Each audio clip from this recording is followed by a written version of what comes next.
Rafiki yetu leo anaitwa Rajabu, ambapo ugonjwa wa sukari ulimaliza kabisa uwezo wake wa yeye kufanya tendo la ndoa na mke wake.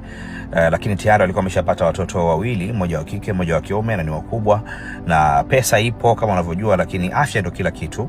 Maisha yakaendelea. Baada ya muda kidogo, binti yao ambaye anaitwa Sara akapata mchumba, lakini nakukumbusha baba yake Sara hana tena uwezo wa kushiriki tendo la ndoa baada ya kuugua sukari kwa muda mrefu. So Sara alipopata mchumba akamleta nyumbani kuja kumtambulisha kwa wazazi wake. Wazazi walimpokea mchumba, ikafanyika pale sherehe kwa ajili ya maandalizi ya ndoa. Ikapita kama mwezi mmoja na nusu, wakati harakati za ndoa zinaendelea. Siku moja Sara alikuwa ametoka na mpenzi wake, yule mchumba wake, mtarajiwa wake, wamekwenda ufuko wa bahari wanaogelea.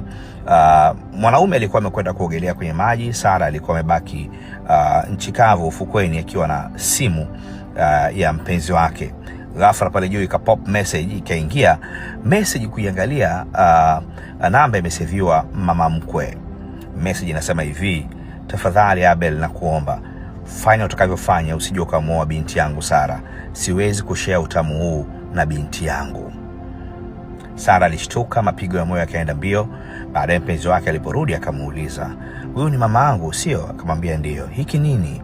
Jamaa akajibu akasema, tangu siku ulikwenda kunitambulisha mama yako amekuwa akinitishia mara kadhaa. Alinitongoza na nimefanya naye vitu vingi. Ni kweli tumekutana kimwili zaidi ya mara 3, na mama yako alinihadaa kwa kunipa fedha na vitu vingi vya thamani.